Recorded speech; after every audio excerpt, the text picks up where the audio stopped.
What is going on, everybody? Welcome back to the channel. Now, if you're seeing the title and you're wondering what Operation Monster Force is, this is for you. So let's go ahead and get right on into it. All right, so off the rip, Operation Monster Force is a collaboration between a toy company, Fresh Monkey Fiction, along with Big Bad Toy Store, the toy distributor that has literally everything. And this is season 3. Now, this is part 1 of season 3.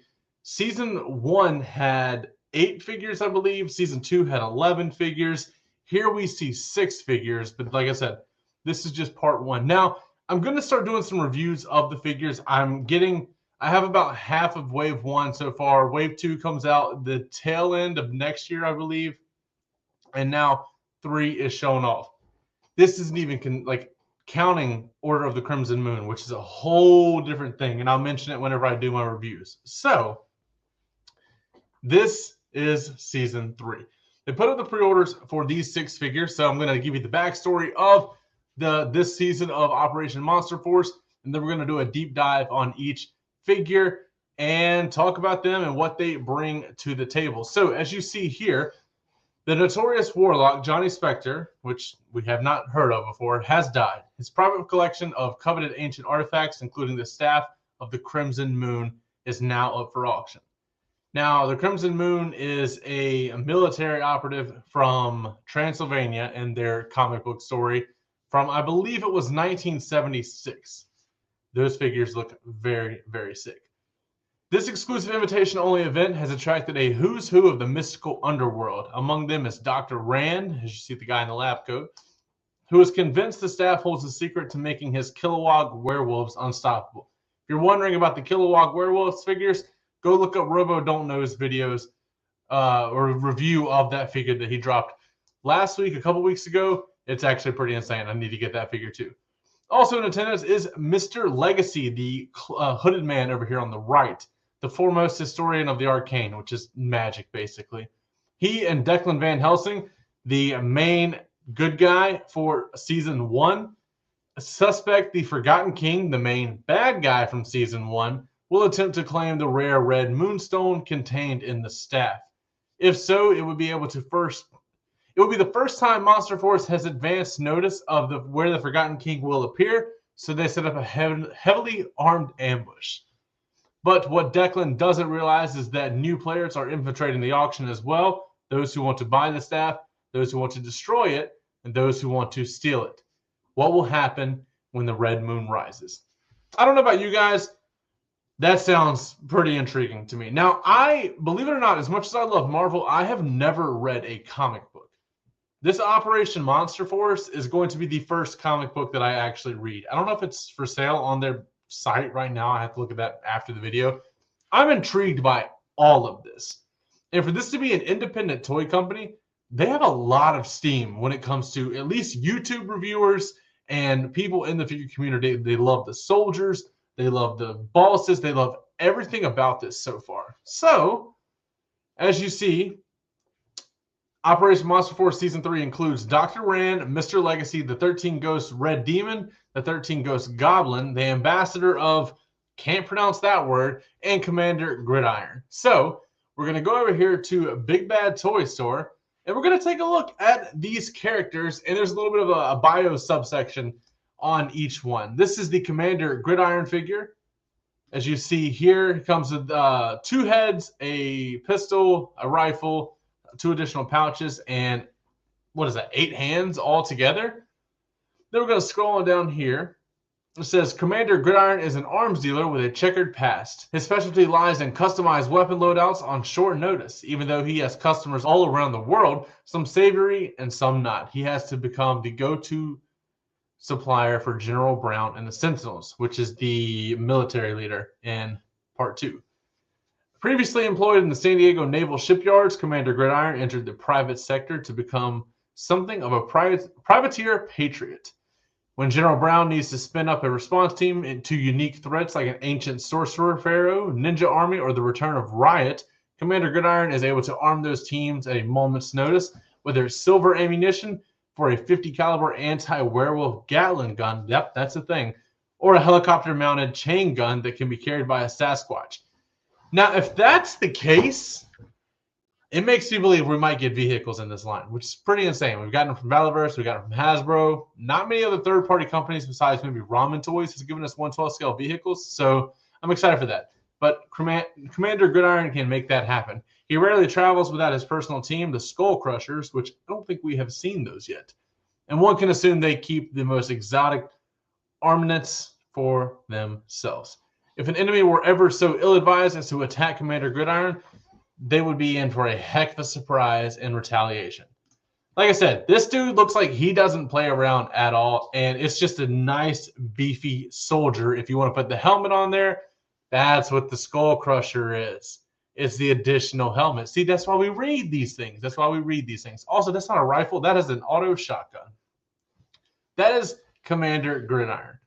We're going to go on next to the ambassador of that name. I cannot pronounce that. The dude looks like Cthulhu. So, if we go to the figure, he has, I'm going to call it the Cthulhu portrait. He has the masked portrait, which is the controversial hooded figure that we have seen from Cobra Commander, or a red hooded figure is just like this in the Order of the Crimson Moon. Then the transformation portrait, which is my personal favorite, where the tendrils are popping out of the masked portrait, which is insane. I love it. He does have the just free-flowing monster hands, and then he has 4 sets of human-like hands. He comes with a spell book, and he also comes with a cursed spell book, which has a purple magic effect with the tentacle sticking out of the book. I love that a lot as well. Now for the background on him. So, the Forgotten King has made deals with unsavory individuals, but this one has us the most worried. Now, for the Forgotten King, my review of him is going up Friday on the channel at the time of recording. Last month, a survivor of one of the Forgotten King's raids was found. The guy had gone completely mad and just kept pointing at a picture he'd taken on his phone. The image was of a man-sized creature with a head resembling a horrible octopus. The survivor just kept screaming, the ambassador of whatever that R word is. I cannot. I'm just going to call him Cthulhu for the time being. Cthulhu is listed in ancient texts as an alien city deep. No. He's the ambassador. The R word is the name of the town. We're going to call it Rillier. Sure, I don't know. Rillier is listed in ancient texts as an alien city deep beneath the Pacific Ocean where a giant tentacled god sleeps. If those myths were true, then I'd hate to know what bargain the Forgotten King has struck with such a being, especially one that necessitates embedding such a strange emissary in the ranks of his army. Dude sounds like he is not one to be messed with at all. As you see, he does have the tagline of the Harbinger of Doom. That's pretty intense. And that's 2 characters so far from season 3, and neither one of them sound like a likable person by any means. They both mean absolute business. Now, we're going to skip this red-headed figure here. We're going to go straight to the Doctor. This is Dr. Rand. As you see, he comes with an additional Dr. Toxin portrait. Comes with a laser gun, a syringe gun. Cool things for Doctor and for like figure photography if you need extra accessories. He comes with a werewolf head. He comes with 2 sets of human hands, 2 sets of werewolf hands. Comes with a medical case and the Kilowog serum that will go obviously inside of the case. I think that's going to look really cool. It's a nice base body. If you're familiar with the retro carded Eggman from Marvel Legends, this is definitely, or Egghead. Egghead is his name. This is definitely up your alley there. But you know, a little Monster Force twist on him. He is named the geneticist, Dr. Tanis Rand. So as we scroll down here, Dr. Tanis Rand was a celebrated geneticist who harbored a dark secret. He is actually the last descendant of a family of werewolves, the Cult of the Crimson Moon. That's a twist. Searching for a cure to his curse, Dr. Rand discovered traces in the genome of an ancient, more primal version of werewolf. His research became an obsession as he attempted to recreate what he dubbed the Kilowog, which is what we have mentioned so far. You got to go check out Robo's video on that. After repeated failures, Dr. Rand was visited by the Forgotten King, who offered him a deal in return for the secret of the first lycanthrope. Sure, I don't know what that means. Dr. Rand would create an army of werewolves to destroy Dracula. Dracula is who Declan Van Helsing reached out to try and help him take down the Forgotten King. I'll mention that in Friday's video as well. Okay. Dr. Rand agreed and was given the salve of the beast, allowing him to complete the genome and bring the Kilowog back into this world. Dr. Rand's own werewolf form is strong, fast, and possesses superior senses that might be keener than a vampire's. But the thing that makes him the most dangerous is his brilliant mind, kind of like a Hulk thing going on here, or a smart Hulk thing. Dr. Rand is resourceful and capable of planning several moves ahead. Though he can probably be killed by Silver, he should not, under any circumstance, be underestimated. I don't know why I thought the Doctor was going to be a good guy. Once again, we have another bad guy. This is kind of like a rogues gallery of people going after that artifact, which is pretty insane. So we're going to go ahead and get into this red demon from the 13 Ghosts. If I'm not mistaken, we have 2 people from the 13 Ghosts, and then we have the sorcerer whose name is, what was it, Mr. Legacy. Okay, so we're going to get into the red demon of the 13 Ghosts. Now, if we go click on this picture here, we enlarge this. He does have 2 swords, 2 size. What is this? 9 hands altogether, 2 Kurisugamas, a backpack. The detail looks kind of insane on all of this. I'm very excited to get this one in hand. But we're going to scroll on down. I'm going to flip it back over to the other page so you can look at this pretty picture while we are reading about the red demon. Now, in ancient Japan, a queen by the name of Himiko united all the island kingdoms into a nation called Yamatai. She ruled in peace with a wisdom and powerful magic, and when she died, she was buried in a great mound, the location of which was lost to history. Prior to her death, 13 warriors pledged their souls and swore to protect the High Queen even after her death. Each warrior's soul was embodied in an enchanted mask that would possess whomever put it on, allowing the warrior spirit to take control of the wearer. Throughout the ages, these masks have become known as the 13 Ghosts of Yamatai. Does that mean we're going to get all 13 of these? That's kind of insane. That's going to be stretched out a lot. If that's the case, we're probably going to get 2 or 3 more in part 2 of season 3. Yeah. When the Forgotten King unearthed Himiko's tomb in the streets of Tokyo, some of her guardians' graves were exposed as well. The mask known as the Red Demon compelled a tax accountant to pick it up from the rubble. The demon then took possession of the accountant's body and mind, grabbing his ancient swords and attacking the Apophis Legion, which is in season 2. When the Forgotten King teleported away with the Queen's sarcophagus, the demon joined Operation Monster Force in order to return the Queen's tomb. So, technically speaking, it looks like the Red Demon is going to be a good guy, which is insane. As a persona, the demon is honor-bound and proud, but is also pragmatist. He was accustomed to leading men in battle, keeping a level head in high-stress situations.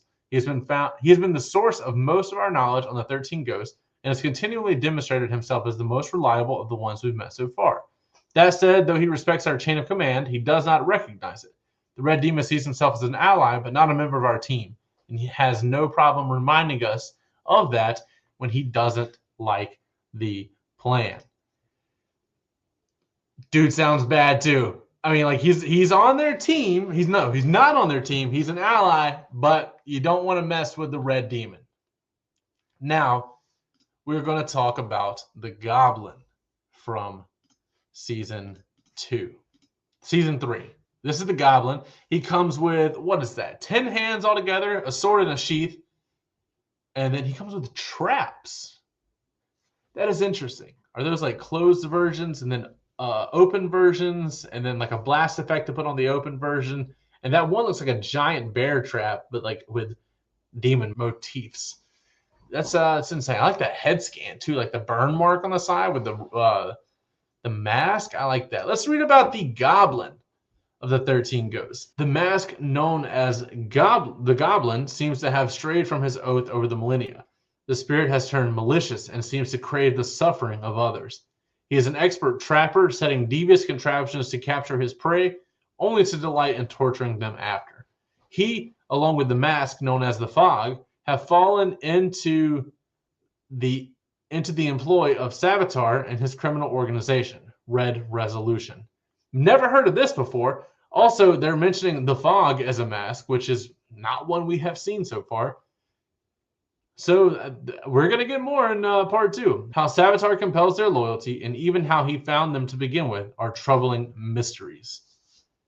So, though he is one of the 13 ghosts, that doesn't mean that he is essentially a total ally. So, I don't know. It's getting insane. Let's go back and look at Mr. Legacy here. Now, Mr. Legacy comes with, obviously, the hooded head with the blue face. He has an additional portrait. Also, just to mention, because I think I skipped over this, there is a head pack that is coming out where you have an additional Skull Crusher helmet. You have an additional face for Mr. Legacy.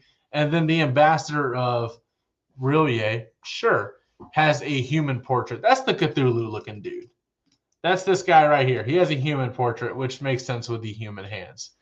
Anyway, additional portrait with the red and yellow. Looks good. I love that cane has like a woman holding up the world. I think that's a good look. It has 4 hands with the purple gloves. Has an open book and a closed book. Looks like a spell book, which is pretty intense. That'd be that'd be nice to use with Doctor Strange as well.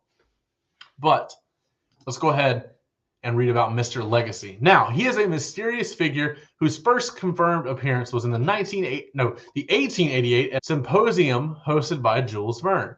His travels have taken him all over the world, often in the company of great thinkers and writers. He always wears a mask to hide his face due to a skin condition that leaves him with an off-color pigmentation.